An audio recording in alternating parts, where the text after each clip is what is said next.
Daratan perdana tersebut menjadi bagian sebelum pesawat kepresidenan mendarat di sana. Bandara IKN dengan runway sepanjang 2.200 kali 30 meter ini merupakan bandara yang digunakan untuk mendukung pelayanan kegiatan pemerintahan dan konektivitas di IKN.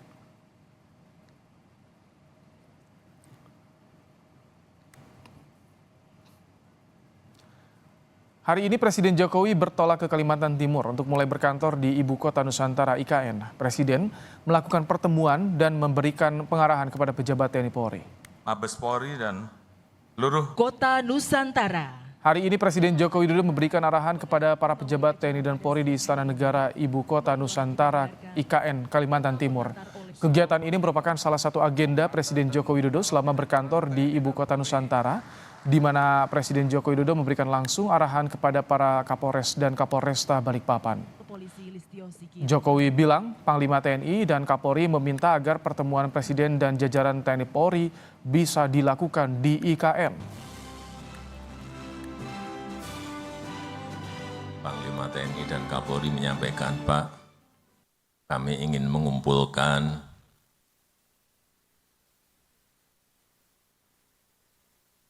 Pangdam, Kapolda, Danrem, Dandim, dan Kapolres dari seluruh tanah air. Saya sampaikan, saya tanya, di Jakarta, enggak Pak, kalau bisa di IKN. Kenapa harus di IKN? Karena, Pak, banyak yang belum tahu, Pak. IKN.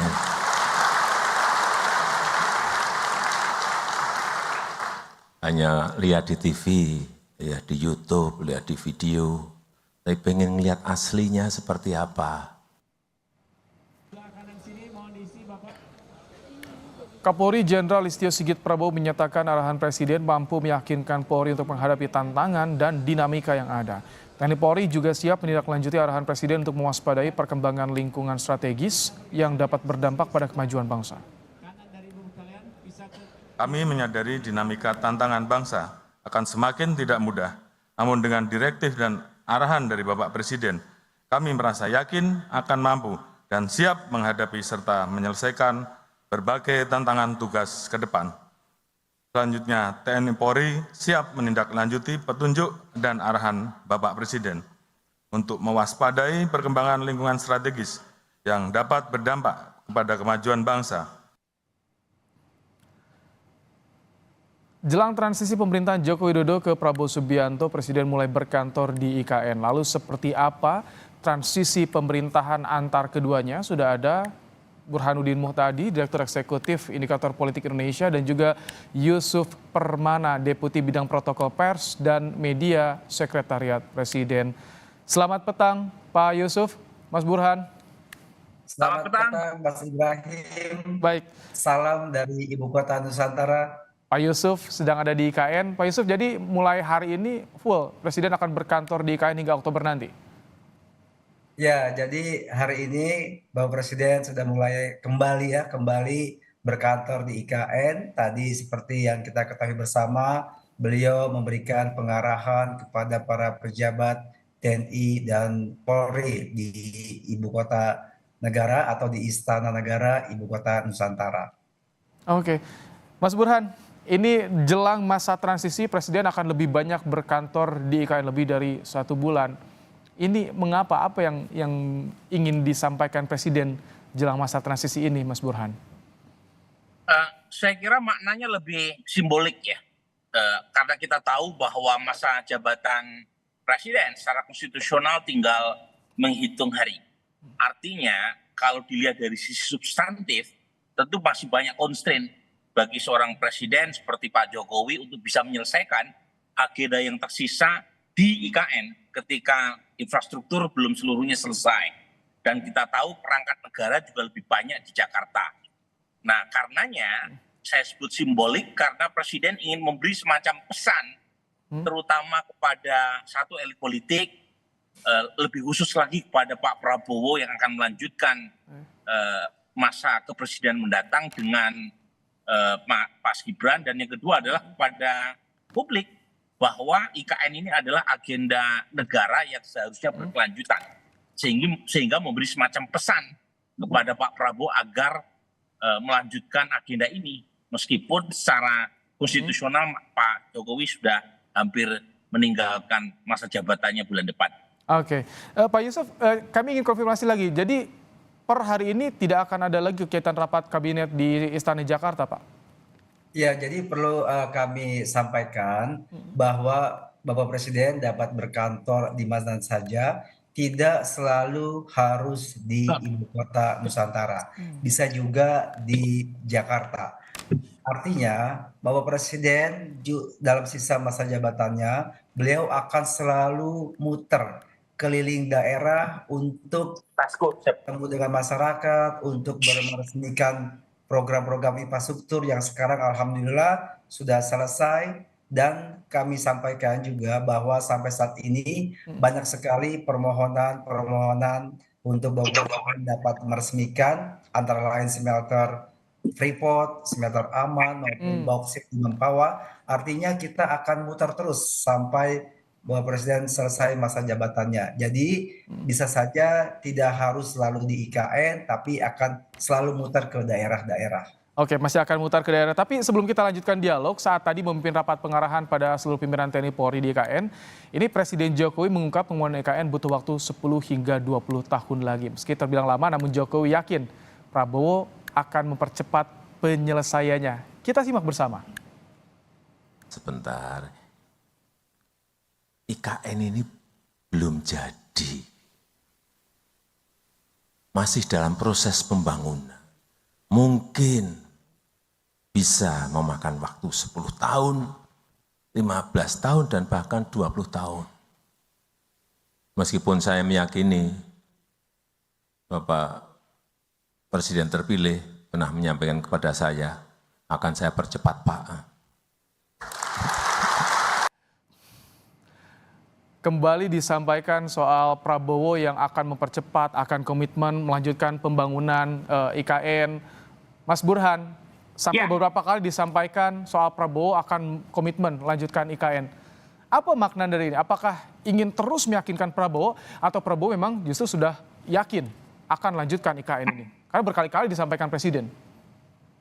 Ya, narasi Pak Prabowo kan sama ya dengan Presiden Jokowi, yaitu narasi keberlanjutan, melanjutkan agenda Presiden Jokowi.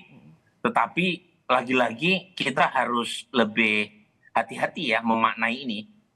Bagaimanapun Pak Prabowo punya agenda prioritas juga, seperti makanan bergizi gratis, kemudian tekanannya pada isu-isu internasional, plus penguatan sektor pertahanan dan pertanian.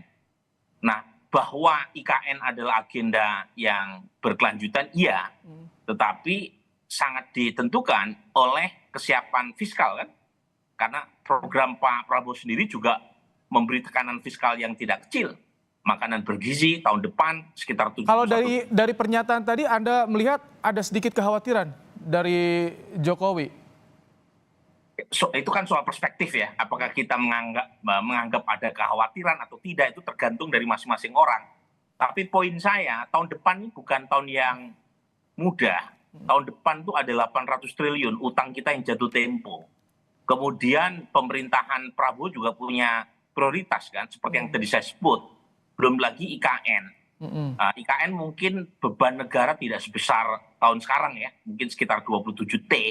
Tetapi poin saya, kalau utang jatuh tempo besar, kemudian saat yang sama pajak menurun karena slowing ekonomi, itu otomatis anggaran untuk pembangunan termasuk IKN kan akan berkurang. Nah, pada titik tertentu menjadi krusial tuh untuk melihat sejauh mana komitmen Pak Prabowo untuk melanjutkan agenda ini ketika terjadi tekanan atau beban fiskal yang besar tadi.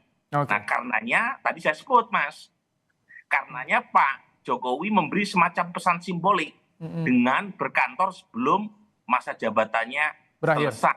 Oke. Nah, pesan itu lebih diarahkan kepada Pak Prabowo. Oke. Pak Yusuf, kalau memberi arahan mengumpulkan pejabat TNI Polri hari ini sudah direncanakan sejak jauh-jauh hari atau memang dadakan sih? Sudah direncanakan sejak jauh-jauh hari karena dalam kesempatan tersebut beliau juga ingin menyampaikan tentang keamanan di masa pilkada, kemudian juga tentang pemberantasan narkoba maupun judi online. Jadi ini memang rencana yang telah kami rencanakan jauh-jauh hari dan alhamdulillah tadi telah terlaksana dengan baik. Ini di pengarahan hari ini ada juga pernyataan yang menarik dari Presiden Joko Widodo yang menyampaikan pesan di hadapan petinggi TNI Polri untuk menjaga stabilitas politik dan sosial jelang masa transisi pemerintahan dan pilkada serentak. Kita simak bersama. Terutama dua hal, menjelang pelantikan presiden dan wakil presiden terpilih. Yang kedua mengenai pilkada serentak di bulan November. Saya tadi sudah menyampaikan agar dijaga stabilitas politik, sosial, supaya semuanya nanti berjalan dengan baik, lancar, aman.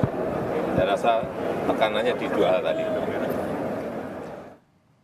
Selain tadi pernyataan kepada wartawan, Presiden juga ketika pidato nyinggung soal riak-riak, jangan sampai ada riak-riak yang mengganggu. Jadi apa? Sebetulnya ini Presiden sudah membaca adanya gangguan, potensi gangguan di masa transisi, masa pilkada ini atau bagaimana Pak Yusuf? Ya, jadi kita semua tentu saja ingin dalam prosesi transisi nanti berjalan dengan baik dan lancar tanpa ada hambatan apapun. Itu adalah harapan kita bersama dan tentu sudah menjadi kewajiban kita bersama untuk sama-sama menjaga situasi ini agar proses transisi nanti dapat berjalan dengan baik sebagaimana harapan kita semua sebagai anak bangsa. Mas Burhan, Presiden jadi bilang kepada TNI Polri segera yang hal kecil diselesaikan di masa transisi ini, jangan sampai ada riak-riak yang mengganggu. Kalau Anda membacanya ini kemana arahnya?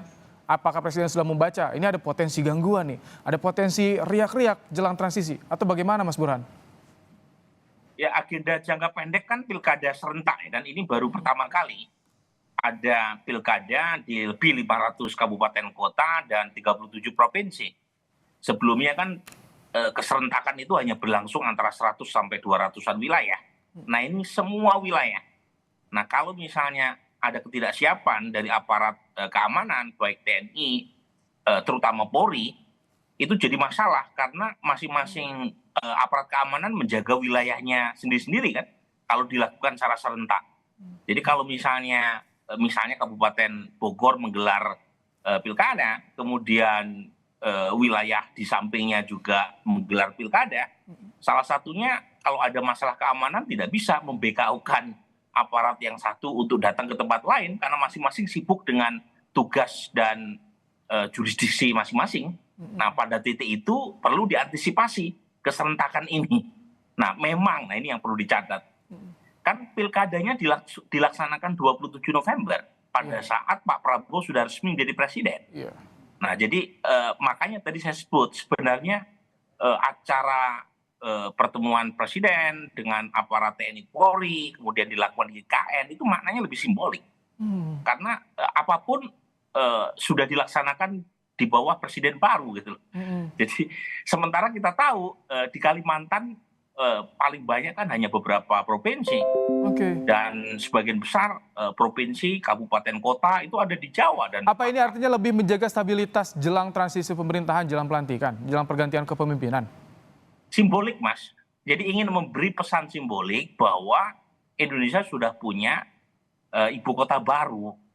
Dan ibu kota baru itu belum selesai, perlu dilanjutkan. Jadi maknanya nggak lebih dari situ. Jadi soal yang lain itu bisa diselesaikan di Jakarta sebenarnya. Bisa dituntaskan di Jogja sebenarnya. Karena Istana Negara juga ada juga yang di Jogja. Bisa di Bogor misalnya. Kenapa IKN? Karena IKN-nya belum selesai. Dan itu butuh political will dari Kepemimpinan Nasional yang akan dilantik bulan depan. Makanya saya berulang kali mengatakan ini simbolik. Karena makna yang lain nggak ada. Pak Yusuf, kami ingin tahu, jadi nanti akan sering mengajak menteri ke IKN, sidang kabinet juga akan di IKN dalam waktu dekat, atau bagaimana nih kalau misalkan tadi?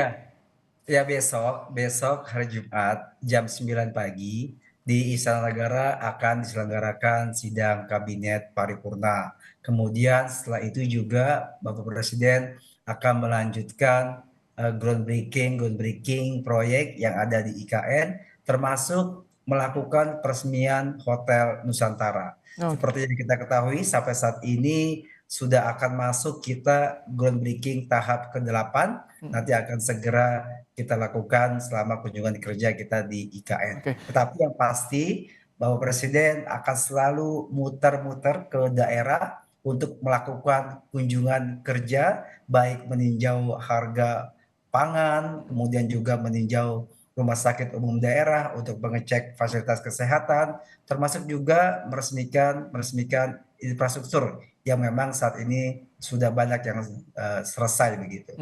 Kalau tadi pemberikan arahan juga soal jaga stabilitas saat pilkada, kenapa di IKN kalau misalkan memang dilaksanakan kan nanti ketika kepemimpinan Prabowo juga itu, karena November tuh Pak Yusuf.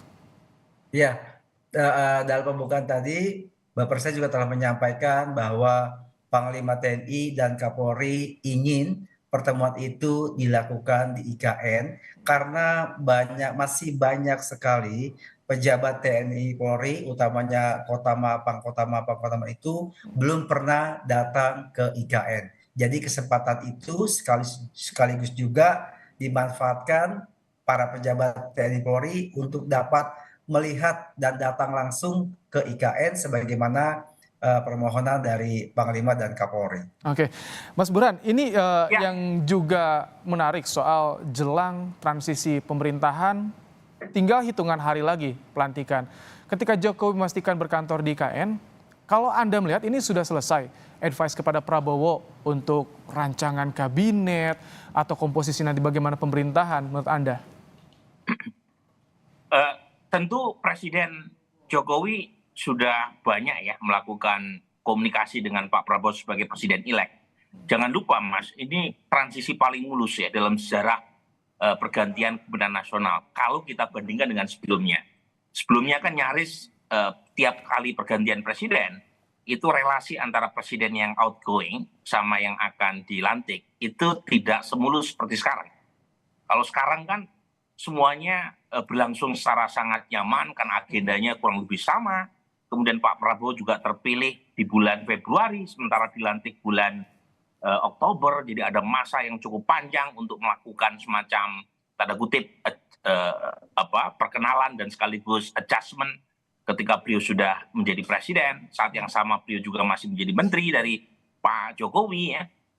Saat yang sama Pak Jokowi juga banyak melakukan akselerasi untuk memudahkan Pak Prabowo menjadi presiden ketika sudah dilantik, mulai dari rencana kerja pemerintah, anggaran, semua sudah disiapkan.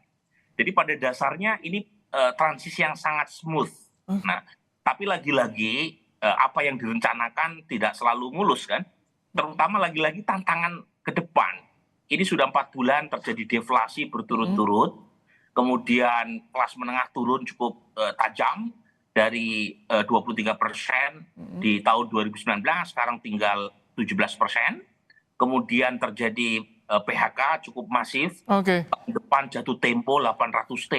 Jadi tekanan-tekanan semacam ini itu memberi semacam warning kepada pemerintahan ke depan plus aparat negara bahwa tidak mudah. Dan karenanya Pak Jokowi pengen memberi semacam pesan terakhir. Baik. Tolong agenda yang sudah saya rintis, termasuk IKN, jangan ada pesan dilupakan. tersirat Gitu. ketika Presiden mulai berkantor di IKN hingga nanti jelang pergantian kepemimpinan. Terima kasih Mas Burhan, Direktur Eksekutif Indikator Politik Indonesia, dan juga Pak Yusuf Permana, Deputi Bidang Protokol Pers dan Media Sekretariat Presiden. Terima kasih telah bergabung di Kompas Petang sore hari ini. Usai